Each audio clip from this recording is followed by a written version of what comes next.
This podcast is part of the Everyday Heroes Podcast Network, the network for first responders and those who support them.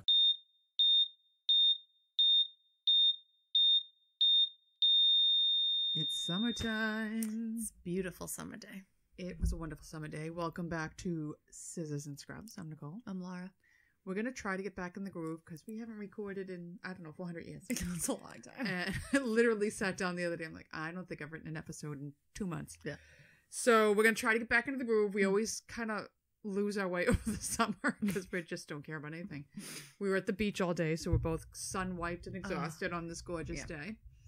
And we are going to continue our summer series with surfing and skateboarding. That's what you want to do in the Skateboarding and summer. surfing. Yeah. Skateboarding is just surfing on land. Pretty much. Or surfing is just skateboarding on water, however you want to call it. So here we are post both our boys off to boot camp. And it's really weird. It is really not weird. having them around. No. It's really weird. They're both there. And I think they're both at 2 different boot camps because my son's like, fucking miserable. I hate it. These people suck. Her son's like, this is fun. This is great. I'm going to have a pizza party. I'm like, what the fuck? I see the part. I'm like, are they at the same place? I don't think they're at the same place. Bizarre. It's Jack's just fucking loving boot camp. Cameron wants to kill himself, and Jack is like, this is great. So, and then we decided today, I think we are going to drive out there, 15-hour ride to Chicago. Yeah, I didn't talk to Mike about that yet. Yeah. He just had a real surprised look on his face. Yeah, I'm just too petrified. I'd rather the 15-hour ride when I'm prepared for it. And Right, then not, hey, we canceled your flight, and so Right. I'll just have to, I'm going to have to switch my schedule at work around again, because I'm working the Monday.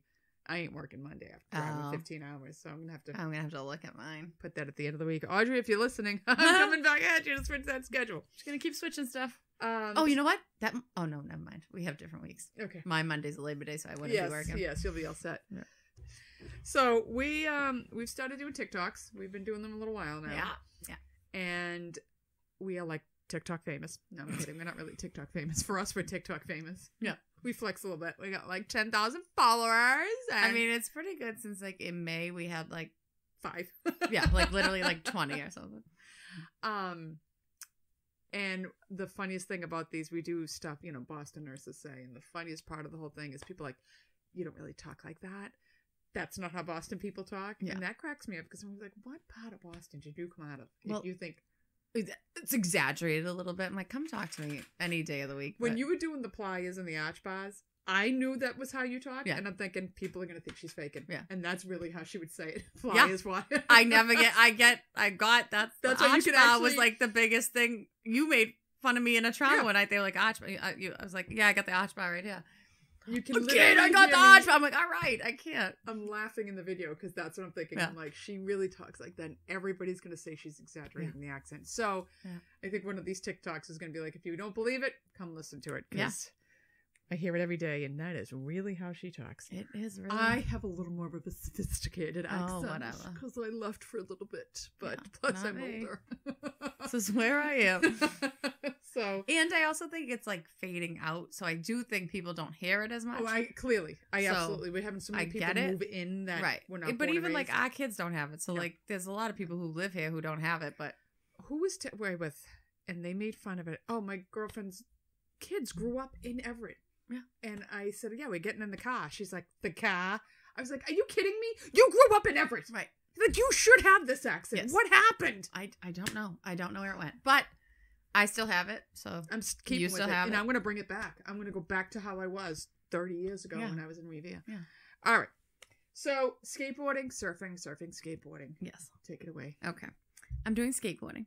I got my information from WPMC.com and CBSSports.com. So according to the National Safety Council, first-time skateboarders account for 1/3 of skateboarding injuries treated every year in the ED. That's a big shock. Yeah. ED saw 125,000 skateboarding injuries in 2015. That's a lot. That's a lot. That's a lot of injuries. Injuries more common. There's obviously the injuries are more common in boys, with 60% of the injuries involved kids under 15. Mm-hmm. So young boys are getting the injuries in skateboarding. I'm shocked. Well, now they have motors on some of these skateboards too, which is even better. You ever see those? No. Some kid in town was like on the skateboard. And I'm watching him go up a hill. I'm like, there has to be a motor on that because he never once started kicking. Paddle. Yeah. Nothing. God. Common injuries. Head injuries, including concussions, are the greatest danger, obviously. Mm-hmm. Then you have hand, wrist, and shoulder injuries are common because they lose their balance. They try to catch themselves with the extended arm. They break their wrist. They break their arm, whatever. Ankle injuries, I mean, obviously, you're pushing off with your foot. You twist it. Causes of them, obviously, young people are more at risk. They have higher centers of gravity because their heads are heavier than, little kids have big ass heads on those little bodies. So their centers of gravity are higher. They have less balance. Mm-hmm. They have slower reaction times. They are less coordinated. They overestimate their skills, like every clearly, yes. boy. And they don't properly judge barriers, ramps, and traffic. Most serious injuries occur when they lose control and fall, obviously. Run into a car, a road hazard, a person, or another skateboarder, because you can't gauge your distance. They try tricks that are beyond their skill level, and they skate on improper surfaces. Tips and tricks for safety: always wear protective gear in good condition. You should have slip-resistant shoes on. You should have a well-fitted helmet. Just because you throw a helmet on someone's head does not mean it's going to help them. It has to be well-fitted. Knee, elbow, and hand pads. I used to send Jack up. Jack used to do skateboarding down the park and like with all the ramps and stuff. The kid had like those wrist pads, everything. Like I said, all helmets need to fit well. They are supposed to lay flat on your head with the bottom edge parallel to the ground. So it shouldn't be like tipped up. You see that all the time. Like the helmets are tipped up. It should be I always think of Tony Hawk. If you watch Tony Hawk, yes, he hits perfectly how a helmet should look. Yeah. Parallel to the ground. And they should meet the safety standards of the U.S. Consumer Product Safety Commission. So don't just use somebody's old helmet. It should sit low on the forehead. It should have side straps that form a V around each ear, not that just one, not the one chin strap. It has a buckle that fastens tightly with room for only 2 fingers between the strap and your chin. And it has pads to add or remove to make a snug fit. It does not move when you shake your head, and it doesn't hinder your movement, vision, or hearing. And you should replace it every 5 years or when it's damaged or outgrown, obviously. You should also teach young skateboarders to fall, and they should practice it. They should crouch down on the board to reduce the distance to the ground. Try to roll using arms to absorb the force of the fall. Using what? They should try to roll using your arms to absorb the force of the fall. No, I don't understand how that works. To absorb the force of the fall. This will help with their coordination, improve reaction times, and it will lessen the impact with the ground. Last, foot braking is the first trick you should learn. So if you're going when up, you hit the back of the board and so I'm going to explain. Okay, so you turn your front foot forward in line with the board. So your foot is running like along the board. You turn your chest and face forward as well. So everything's looking straight ahead. Your toes pointed straight ahead. Transfer your weight to the front foot and keep it centered on that foot while leaning back or forward. Without leaning back or forward. At the same time, swing out the back leg, keeping it straight, and lower the back leg to the ground. Apply light pressure to the ground with the sole of your shoe. Continue applying more pressure to slow down faster. And repeat, repeat, repeat. I always thought they just tipped the board up and scraped the back of the board to slow down. I think that's like to churn more. That's how you're supposed to do it. Have the foot on the board, like straight ahead, your chest straight ahead, your face straight ahead. Swing this leg out.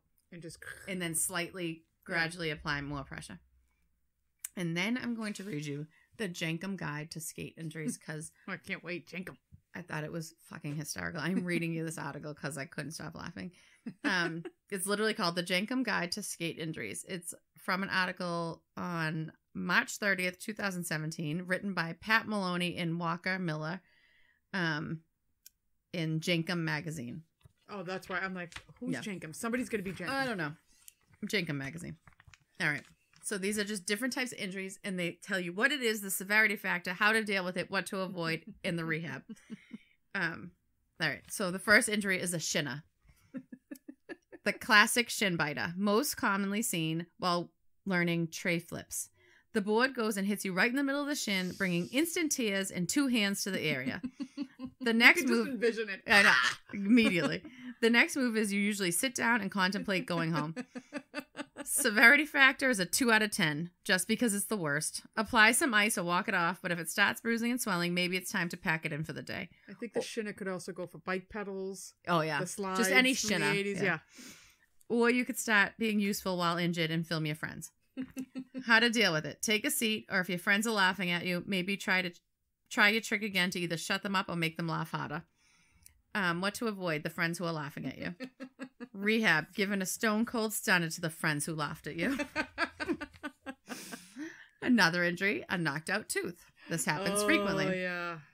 What it is, as the title implies, you lost a tooth or two. I'm not talking a chip. I'm talking spit and blood and enamel on the asphalt as your friends stare at you in horror. Oh.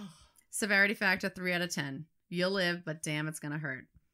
How to deal with it. If you want to try and save it, it's important to get it to a dentist right away. You only have an hour to save it. If you can put it back in the socket, do so carefully. Oh. If you can't, keep it in your mouth or in a cup of your spit and bring it to the dentist. I know. If it can be saved, it'll take 4 to 8 weeks for the tooth to reattach itself to the bone. That is disgusting. Yeah. Dentists recommend chewing on the other side of your mouth where the tooth was knocked out. No alcohol for the first 24 hours. Avoid smoking as much as you can because it'll slow down the healing process. You can brush your teeth for 24 hours after it happens, but it's recommended to avoid that tooth for a week. Also, avoid using straws for 72 hours. Rehab, just follow the things to avoid mentioned above and be careful with the pain meds they give you. Just follow the instructions your doctor or dentist tells you to, and you should be fine. Another injury that I kind of went over is a rolled ankle. Oh, yeah. What it is, also known as a sprain, is when your foot twists and strains one or more ligaments in your ankle. It's one of the most common skateboarding injuries, and if you haven't rolled your ankle yet, you've either not been skating long or hard enough. If you can't walk on it the next day, it's very likely it's broken. Some early signs and symptoms of it being sprained include bruising around the foot and heel and ankle area become visually swollen. Severity factor, 1 out of 10. You're fine. You're fine. It's going to suck when you walk for a week or two, but that's about as big of a concern as it gets. Some sprains can be worse than breaks if you take care of it improperly, so don't fuck this one up. How to deal with it? Ice it. 15 to 20 minutes on and 20 to 30 minutes off, as much as you can for the first 24 to 48 hours. This is going to reduce the swelling and relieve some pain. Don't be an idiot and keep your foot in there for too long, or else you're going to give yourself a cold-related injury, and people will laugh at you. Yeah. After that, wrap it with a compression bandage or, an ace bandage. These can be anywhere from $10 to $60, but they're almost essential if you want the injury to heal properly. What to avoid. The first 72 hours are going to be the most difficult. As crazy as it sounds, avoiding heat is important. Hot baths and heat packs are a big-time no-no. Heat encourages blood flow, which will increase the bruising and swelling. After 72 hours, heat will be extremely relieving. An obvious one to add to this list is running or doing anything active. You have to keep off for a while. Don't rush it or you'll be back at square one. As much as drinking seems like the best remedy for an injury, alcohol should be avoided at all costs because it'll increase the swelling and bleeding and make it heal slower. Just basically keep your foot iced and elevated while watching Netflix for 3 days. It's that simple. This one, I think Mike will like this injury. Getting sacked. Oh. What is I it? have a feeling I know what this Come is. on, man. Come on, man. Severity factor. It can be as simple as a little tap to the old purse.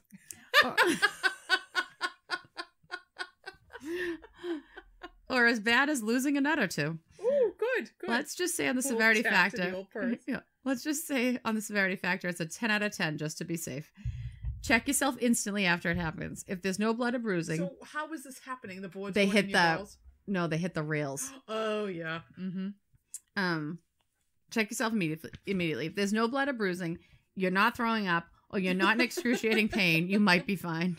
If not, I highly advise you rush to the hospital right away. How to deal with it. Surgery and stitches might be the case if it's severe enough. If it's just a bad sacking, then just have a few shots of Jameson and wait it out.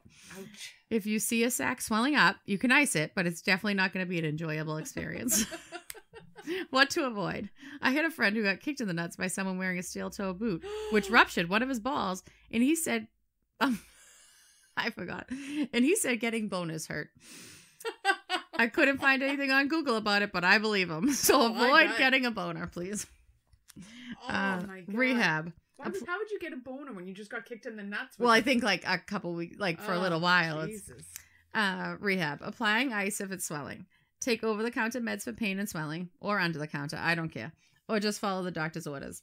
There's not really an exercise for getting your balls back to 100% other than just not getting sacked again. They talk about concussion, severity factor. They said 11 out of 10. I mean, read above. The things that you're not able to concentrate. You're unable to remember things. You have nausea, vomiting, headache, blurry vision, dizziness. I would think they get those a lot. Balance problems, and you can die. The very same organ helping you read this right now is temporarily or sometimes permanently fucked. You can die from this injury, and it's not to be taken lightly. Obviously, go to the emergency room if you get a concussion for it. You have to avoid alcohol, drugs, video games, computer use, TVs, and do not get behind a car or heavy machinery when you have one.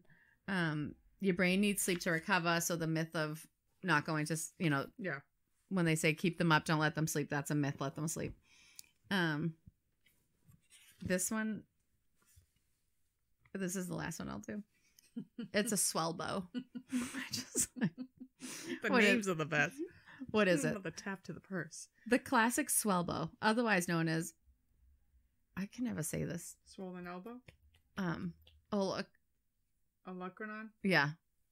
Bursitis. Yeah, I feel like I can say it too. I'm like, olecranon? Yeah. So your elbow swelling. A swellbow is caused by hitting the tip of your elbow bone, which causes inflammation in liquid, aka bursa, to fill up under the skin, making it look like a nutsack hanging from your arm. Severity factor, 1 out of 10 to 7 out of 10. A swellbow can either go away by itself or it can easily get infected. If the liquid isn't going away, surgery is going to be needed. How to deal with it. If it's not broken and infected, doctors recommend just not touching it or wearing an elbow pad. LOL. It's possible the doctor may want to drain your elbow, but other than that, just relax. What to avoid? Slamming on it again. Trust. Rehab, relaxation, and ibuprofen. You should be good in a few days. Unless it's broken, then it's surgery time. They go on. Like, there's sore joints, dislocations, it's there. I just thought that is pretty funny. Hysterical the way they wrote that. Oh my god, the balls one was cracking me up. Just a little tap to the purse. So, skateboarding. I can remember my brother having a skateboard. Oh my god.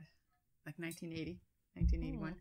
And I thought it was the coolest thing. So, of course, I had to get in the skateboard. No pads, no helmet, no nothing. No. I'd get like the big wheel. I'd take it to the top of the hill, ride the skateboard down. Yeah. Jack used to love skate. He took like a skateboarding thing, and he did like a camp in the summer, and he would go on the ramps and stuff. But oh my god, it's like so nerve wracking because you're watching like every single thing they do. You're like, ooh, you're gonna break your neck. Ooh, you're gonna break your arm. Tony Hawk is my age, and he's still out there doing this. Well, he just had a huge injury. I was gonna say because the older you get, the more things break quickly. Yeah, I can't remember if it was his femur he broke or his tibia or something, but he had a big break. End of his, and they were saying like Vans came around for skateboarding because they gripped the board. Yeah. And so he really kind of made them popular. Yeah. The shit I watch. All right, well, we're going to go to the skateboarding of the water, and that is surfing. Laura, do you know surfing has been around since humans existed? Really? Yes, some kind of body surfing. I love a good body surf. Yeah. Since there's been an ocean and humans, we have been body surfing. Surfing on surfboards was started by the Polynesians. I gave a little history lesson today. James Cook, during his stay in Tahiti in 1769, quote, "Their chief's amusement was carried on by the stern of an old canoe. With this before them, they swam out as far as the outermost breach. Then one or two would get in opposing the blunt end. So they'd put the blunt end to the breaking waves and were hurried in with incredible swiftness. So they would take the canoes and use the canoes like surfboards. Sometimes they were almost carried ashore. The chief was usually the most skilled rider and had the best board. Because, he's the chief. He's the chief. The low people, the commoners, didn't get the best boards. They didn't get the best wood or anything. But you could become higher in the tribe if you had great skill surfing. Tahiti and Samoa used surfing as part of their warrior training. Wow. Hawaii surfing they take surfing to a whole new level over the Tahitians and the Samoans. Hawaii surfing is like, it was their culture. It was everything they were. For Hawaiians, before European contact, it was an art form A lot of Hawaiian words going to be in this. Oh, yeah. He'e halu means wave sliding. That was their art form. Mm-hmm. Hawaiians actually would have priests aid, and like if you weren't getting good waves, the priests would come out and bless the waters, trying to get good waves coming in. They would bless the wood that you made the boats with. I mean, the surfboards with. It was like a big deal. Yeah. And then in come the Westerners. Oh, what are they going to do? They're going to fuck it all up, because that's ruin what we everything. do. And they're going to completely rape the Hawaiian culture. Oh. Through disease and slavery, Hawaiians were forced to suppress surfing as it was considered frivolous, and they were basically being used as slaves to be put on plantations. Mm-hmm. So this is like, 17, 1800s, surfing is out of favor, and now Waikiki becomes a tourist destination. Surfing starts making a comeback. Mm-hmm. So both Mark Twain and Jack London, Call of the Wolf, surfed. Weren't very good at it. Mark Twain was out there surfing? Mark Twain was out there surfing. Right. He was something. 1908, Alexander Hume Ford founds the Outrigger Canoe and Surfing Club. In 1908 in Hawaii. So whites only, no women. That makes sense. It's in Hawaii. Right. It's a Hawaiian culture. Whites only. Yeah. You can't do this, though. You can't do this. So in 1911, the local Hawaiians start their own club called Hawi Nalu, Club of the Waves. I know I'm butchering this language, so please forgive me. And it was George Freeth and Duke Kahanamuku became famous for making the sport spread around the world. So when you go to Hawaii, there is a chain of restaurants called Duke's, because Duke's big claim to fame was he surfed a tidal wave. Oh. And the boards were gigantic. Yeah. They were like 12 feet long boards. Yeah. They're ridiculous. So today, millions of surfing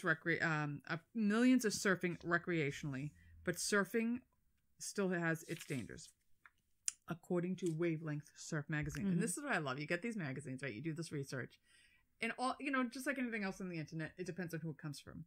They're like, surfing's really not that dangerous. It's just been hyped up in the news, this and that. So they give you some statistics. It isn't without danger, I mean, you're riding giant waves. It's going to have dangers That you have no control over. that you have no control over. You don't know when they're going to break. Most of them underestimate the power of the wave. Yeah. So surfing has a low body count, with about only 10 a year among the 23 million surfers dying. I still think 10 a year is a lot. I mean, main causes of death are a blow to the head, mm-hmm. surfers knocked unconscious after hitting the bottom, or they're coming up and the board hits them in the head and then they go unconscious and they drown. Drowning caused by multiple hold downs, because these waves are fucking enormous. Mm-hmm. So you get hit by a wave, you get pushed under, you go to come up, boom, another one keeps you under, and you drown that way. Shark attacks. But, that's just been hyped up in the media. I mean, very few and far It's just between. been dramatized, shark attacks. I don't want to have a shark attack. And there is, clearly, we all know, remember we went paddleboarding? They all look like Spicoli from Fast Times at Richmond High. So there is a drug culture among surfers, which also attributes to some of these deaths, because they're out there under the influence of something while they're surfing sometimes. So, risks of surfing. It's physically demanding sport. And I've tried it once when I lived in Hawaii. I tried it.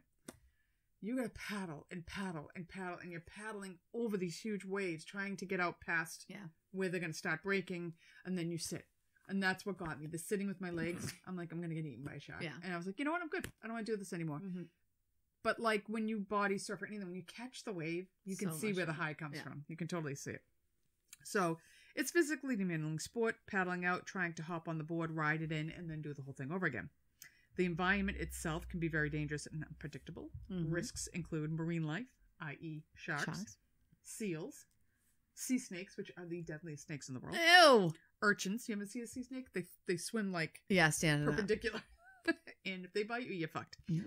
Jellyfish and stingrays, because they all like to ride the waves as well. Listen, I know a thing or two about jellyfish too. Yes, you do. I'm a survivor. If you look in these waves, you'll see the stingrays in the waves. Yeah, like, flying in the waves. And if you surprise one of them, you're Steve Irwin. Drowning, as mentioned before, hold downs, trapped on a reef, separated from the board, knocked unconscious. Because you're going to realize the reason these waves are so big is because they're hitting underwater reefs or sandbars and are making them break. The waves themselves, wipeouts, and the power of the waves are the common cause of injuries. Locals. When I lived in Hawaii, white people called haoles, and there are beaches that will be haole beaches only, local beaches only. You never go near the local beaches only. They are not friendly. And they will let you know when you're in their spot. And considering what has happened to their culture, you can almost understand it. So some locals, especially in Hawaii, can be unfriendly and they'll be aggressive about it. Riptides, your surfboard cracking you in the head. When you're surfing, you have the board is attached to your leg, as it would be if you were paddleboarding or anything else, so you don't lose it. You can get tangled up in the leash, and that can drown you. The seabed, the bottom, the rocky reefs. I'm going to talk about a specific place that they go surfing, and part of the reason why it's all underwater volcanic spires in caves, so people actually can get trapped in the caves underneath. Newbies in crowds or crowds of newbies. This can lead to newbies can be a real problem because nobody knows what they're doing. And you get in the way. And, they get into collisions, boards flying around, surfers running over body surfers. Boom, boom, boom, speed, and they call them speed bumps. Spiders. And I wrote next to that, what the fuck? And it says, they hang out in your gear. Ew. A little spider bite in your gear. I was like, spiders? Really? All right, so let's talk about a few surf spots before we talk about the stories. So there is Mavericks in Northern California. God damn, I'm tired. These waves can routinely crest at 25 feet and top out at 60 feet, which is about 6 stories high. And usually wintertime is when the Pacific sees that most of these big surfing competitions are held in the winter in California or in Hawaii. The waves here are caused by, what did I write? Unusual underwater rock formations. So from 1999 to 2016, there was an invitation-only competition called Titans of Maverick that would be held there. So Maverick's waves are going to be sometimes higher than the waves you get in Hawaii. Wow. The pipeline. Everybody's heard of the pipeline. They call it the Bonsai Pipeline. It's the pipeline, which is located in Hawaii, off Oahu, on the north shore of Hawaii. When I lived there, and I was there getting into the wintertime, they will shut some beaches down because the waves are so enormous. Because Hawaii is in the middle of the Pacific.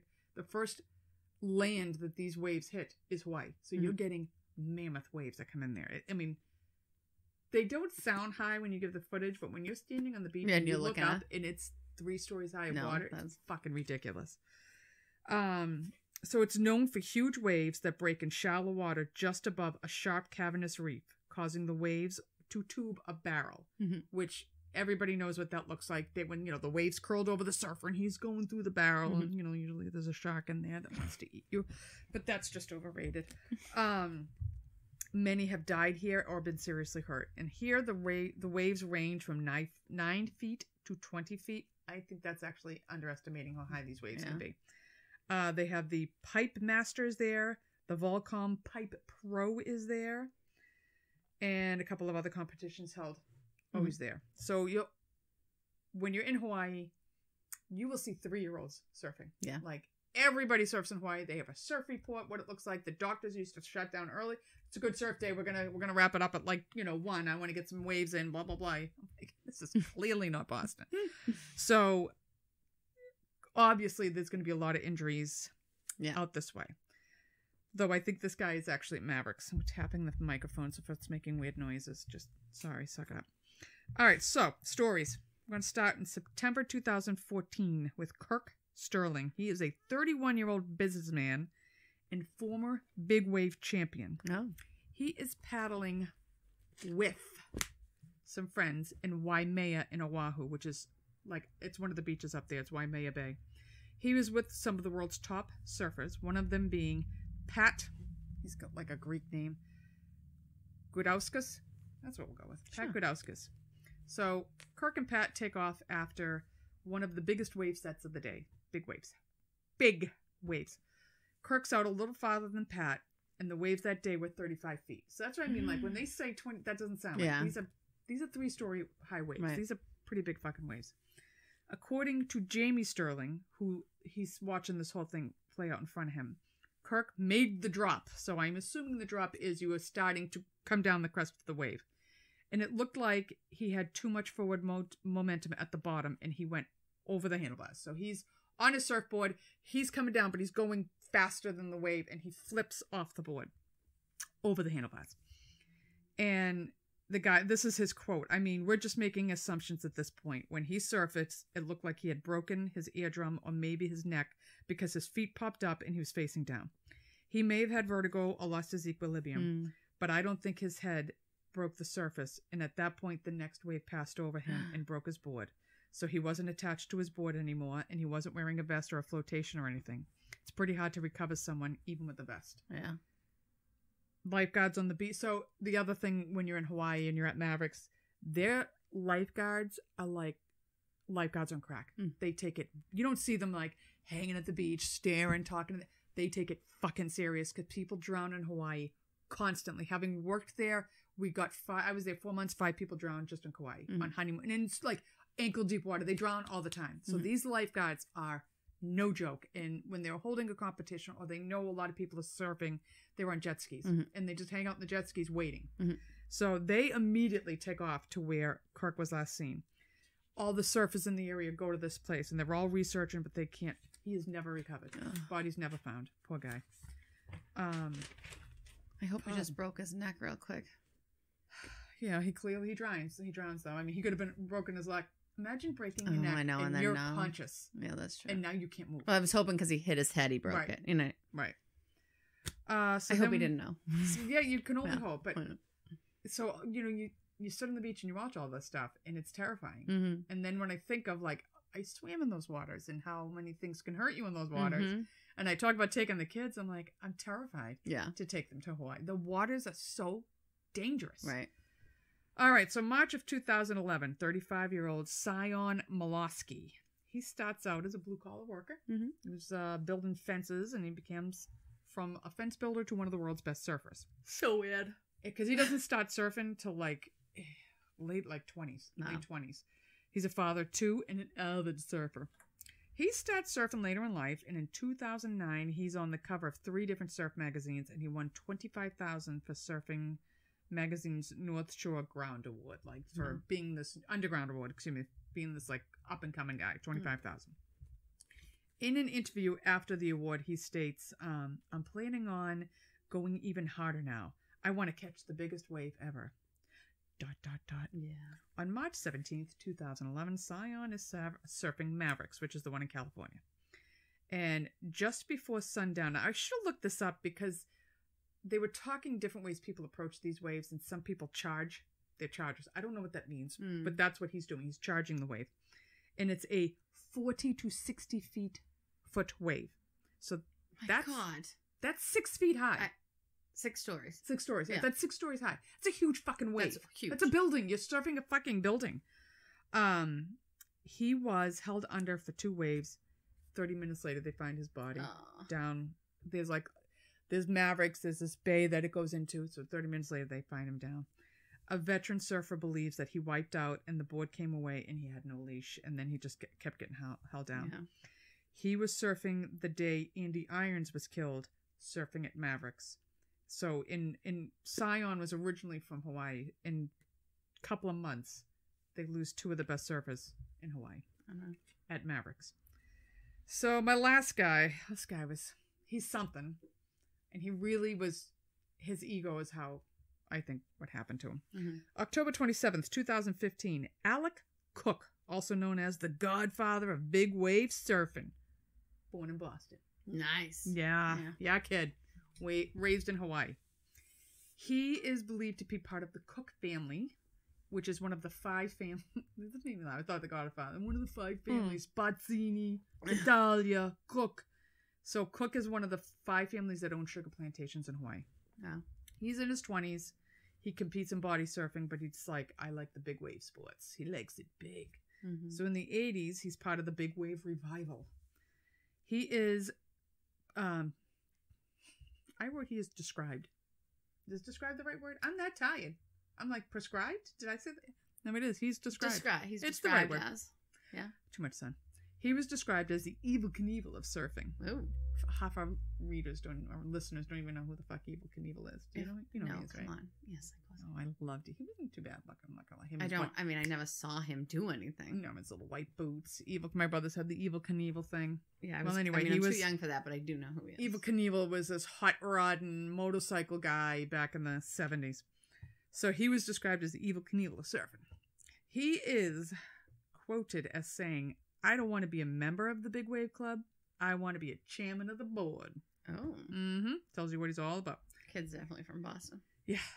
1985, helicopters drop him on the waves, and that's how he was surfing them in. Helicopters. That's how big these fucking waves are. You can't even paddle out to them. Yeah. So part of the pipeline, I mean, it really got into descriptive that I didn't get into, but there's 3 steps to the pipeline. Mm-hmm. In the most outer waves, you have to be helicoptered onto. And he was the first person to ever do it. But then Mavericks becomes a big surfing spot, and those waves were nothing compared to Mavericks. So, he kind of like is always looking to do the next biggest and best thing. It's never good though. Right. So October 27th of 2015, it's a beautiful full moon, and the waves are 25 to 35 feet. He decides that he's going to go out night surfing in the full moon. The next morning... Hard no. Everything about that, hard no. Yep. Yeah. The next morning, they find his truck with his dog and keys still in it. He is never seen again. 59 years old. I was going to say, wait, that he was doing that in the 80s, though, and he just did this in 2000. 59 years old. So they recovered his board, but they never found his body. So that's the thing, too. Like, some of these surfers, never seen again. Well, I mean, you're out in that surf, and you're way far out, and then the animals get you. And, like, yeah. Never seen again. Oh, God. Kind of horrifying. Yeah. All right, so I have a few safety tips. They have like 20, but some of them I'm not going to read them all. And this is more like you've never surfed before or it's something you want to get into. Mm-hmm. Your comfort zone. Know your limits. Look at these waves because they're usually much more dangerous than waves that give them credit for. People are like, oh, I can do it. I want to be chased the next biggest wave. Know your limits. Yeah. Fitness.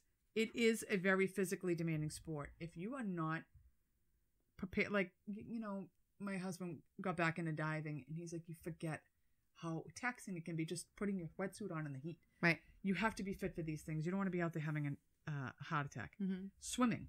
We were talking about the kid today who jumped off and couldn't swim and sank right to the bottom. If you are not a good swimmer, you should not be surfing. No, you have to know. Because you have to know how to swim. Even if you're a good swimmer, it's hard. So, right. Yeah. Right. Check the surf, tides, and weather forecasts because you could be out there and a storm hits and now you're really fucked. Mm-hmm. And, you know, it comes and goes pretty quick. And swells can build pretty quickly and catch an inexperienced surfer off guard. Mm-hmm. Hold on to your board. Let's see. On a shorter board, you'll usually try to duck dive under an oncoming broken wave. Like, so when you're on little boards and the wave's coming, you push the board down and you go head first and you let the wave go over you to get under it.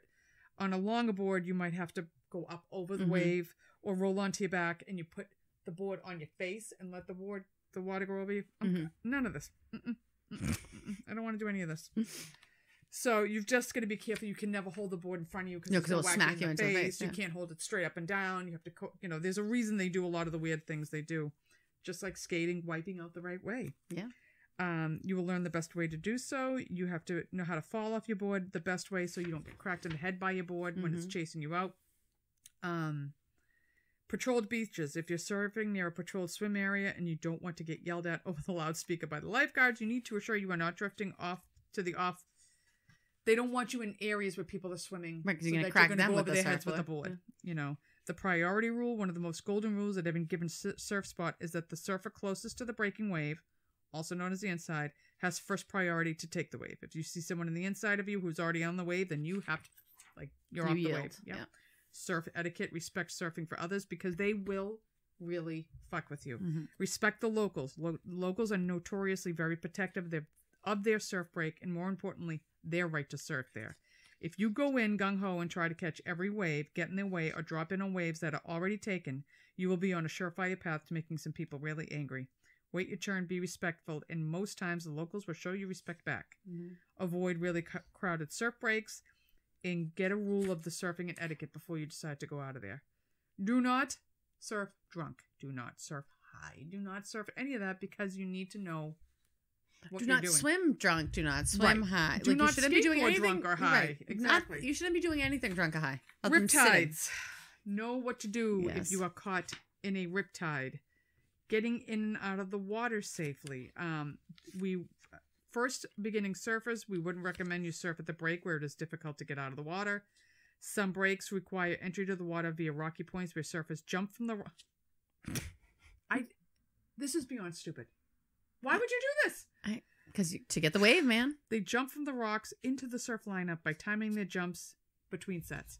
You are an idiot. This kind of entry is definitely not suited to beginners. It could be really dangerous. You think?